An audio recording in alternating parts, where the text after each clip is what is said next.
Hi అండి. Summer parenting టిప్స్లో ఈరోజు 10వ రోజు 10వ టిప్. ఆల్రెడీ నిన్నటి నుంచి మనం ఒక విషయం గురించి చెప్పుకుంటున్నాం కదండి, పిల్లల్లో ఫైనాన్షియల్ లిటరసీ నేర్పించాలి అని. సో ఫైనాన్షియల్ లిటరసీ నేర్పించడానికే ఈరోజు మనం 2వ టిప్ని ఫాలో అవుదామండి. ఈ టిప్లో మనం ఏం చేయాలి అంటే, పిల్లల్ని మీరు ఎప్పుడైతే మార్కెట్కి వెళ్తారో మీతో పాటు పిల్లల్ని కూడా తీసుకొని వెళ్ళండి. తీసుకొని వెళ్ళి అక్కడ వాళ్ళతో కూడా కొనే విధానం ఎలా చేయాలి, కొనేటప్పుడు ఎలా చూడాలి, కొనేటప్పుడు ఏది అవసరమో ఏది అనవసరమో అనే విషయాన్ని వాళ్ళకి చెబుతూ వాళ్ళతో మార్కెటింగ్ కూడా చేయించండి. దీనివల్ల ఏమవుతుంది అంటే, ఫస్ట్ వాడికి ఏ వస్తువు ఏ మార్కెట్లో దొరుకుతుంది అనేది వాడికి బాగా అర్థమవుతుంది. దాంతోపాటు ఎలా కొనాలి, ఎంత కొనాలి, మన ఫ్యామిలీ నలుగురు ఉంటే ఎంత కొనాలి, అదే 10 మంది ఉంటే ఎంత కొనాలి అనే చిన్న అవగాహన అనేది వాడికి వస్తుంది. థర్డ్ థింగ్, కొనేటప్పుడు వస్తువుని ఎలా సెలెక్ట్ చేసుకోవాలి, ఆ వస్తువు మంచిదా కాదా, మంచిదైతే ఎలా సెలెక్ట్ చేసుకోవాలి, ఏ విధంగా సెలెక్ట్ చేసుకోవాలి అనే విషయం కూడా వాడికి అర్థమవుతుంది. దీనివల్ల వాడిలో మార్కెటింగ్ స్కిల్స్ పెరుగుతాయి. అంటే మార్కెటింగ్ సేల్ కాదండి, మార్కెట్లో ఏది అవసరమో ఎలా కొనాలో తెలుస్తుంది. చాలామంది పిల్లలకి ఈ రోజుల్లో చదువుకుంటున్నారు, ఐఐటీలు కూడా అయిపోతున్నారు, అబ్రాడ్ వెళ్ళి వస్తున్నారు, కానీ వాళ్ళకి చిన్న చిన్న వస్తువులు మార్కెట్కి వెళ్ళి కొనుక్కోవడం కూడా రాదు.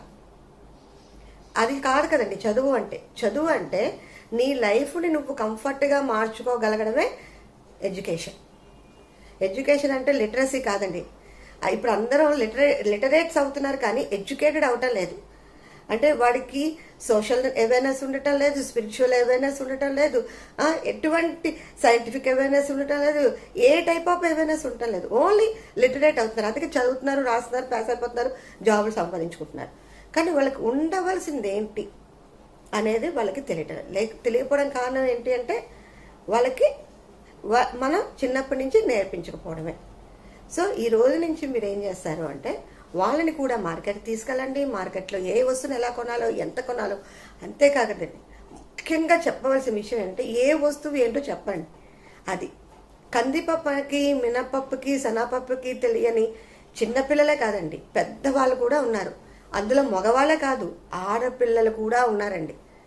అదే కొంతమంది ఈ రోజుల్లో ఏదో పెద్ద ఫ్యాషన్గా నాకు తెలీదు, నాకు కందిపప్పుకి మినపప్పుకి తేడా తెలియదండి. ఎస్పెషల్లీ అమ్మాయిలు వద్దండి. అమ్మాయి అంటే ఇంతకు ముందులాగా అంటే మనం ఇప్పుడు ఏమనుకుంటాం, వంట కాదండి, వంట కూడా ఒక ఆర్టే. మీకు తెలుసో లేదో, చాలామంది బాగా వంట చేసిన వాళ్ళు ఇప్పుడు అమ్మాయిలు కావచ్చు, అబ్బాయిలు క్లౌడ్ కిచెన్ అని ఇంట్లోనే పెట్టుకొని రోజుకు 10-5 వేలు సంపాదిస్తున్నారండి. ఒకవేళ 5,000 రోజు సంపాదించినా వాడికి జీతం ఎంత అవుతుంది? 1,50,000 రూపాయలు వాడు ఇంట్లో ఉండే సంపాదించుకుంటాడు. ఇంట్లో హస్బెండ్కి పిల్లలకి పెడుతూ సంపాదించుకునే లేడీస్ ఉన్నారు. అంటే వంటను కూడా ఈ రోజుల్లో ఏది తక్కువ కింద చూడకుండా ఉండాలి. అంటే వాళ్ళకి ఆ విషయం యొక్క నాలెడ్జ్ని మనం ఇవ్వాలి. వాళ్ళు రేపొద్దున్న బజార్కి వెళ్ళి వస్తువు కొనుక్కుంటే ఎలాంటి కొనుక్కోవాలి, ఎలాంటి తెచ్చుకోవాలి, ఎలా లాస్ అవ్వకుండా ఉండాలి, ఏ వస్తువు ఎలా ఉండాలి. ఒక వంకాయ కొనుక్కుంటే దానికి ఒక స్టైల్ ఉంటుంది, బంగాళదుంప కొనుక్కుంటే దాన్ని ఎంచడంలో ఒక స్టైల్ ఉంటుంది, అలాగే కందిపప్పుకి, మినపప్పుకి, శనగపప్పుకి తేడా ఉంటుంది. సో ఈ తేడాలన్నీ వాళ్ళకి చెప్పండి. అది ఇప్పుడే ఈ హాలిడేస్లోని టైం ఉన్నప్పుడు మనం చేస్తే ఇన్ ఫ్యూచర్లో ఎప్పుడైనా మీరు మీ పిల్లల్ని గబక్కుమన్నా వెళ్ళి షాప్కి వెళ్ళి 1 కేజీ కందిపప్పు తీసుకురా అన్నానుకోండి, అక్కడికి వెళ్ళి వాడు మళ్ళీ ఫోన్ చేయడు మీకు, అమ్మా కందిపప్పు అంటే సన్నంగా ఉంటుందా, రౌండ్గా ఉంటుందా, వైట్గా ఉంటుందా అని, దెబ్బగా ఉంటుందా అని. వాడు తెచ్చేస్తాడు, చక్కగా తెస్తాడు, ఎంత అవసరమో అంతే తెస్తాడు. వాడు మనకు కూడా చెప్తారు, వాళ్ళు కూడా వాళ్ళ లైఫ్లో ఇంప్లిమెంట్ చేసుకుంటారు. అప్పుడు మాత్రమే వాళ్ళకి ఫైనాన్షియల్. మీరు అనుకోవచ్చు ఫైనాన్షియల్కి దీనికి సంబంధం ఏంటి? అన్నెసరీ ఖర్చులు ఏవి కూడా ఫైనాన్షియల్గా మనని లాస్ చేసేస్తాయండి. మనం అనుకుంటాం రూపాయి కూడపెడితే ఎలాగైతే 100 రూపాయలు అవుతుందో, అలాగే రూపాయి అనవసరంగా వేస్ట్ చేస్తే 0 అయిపోతుంది.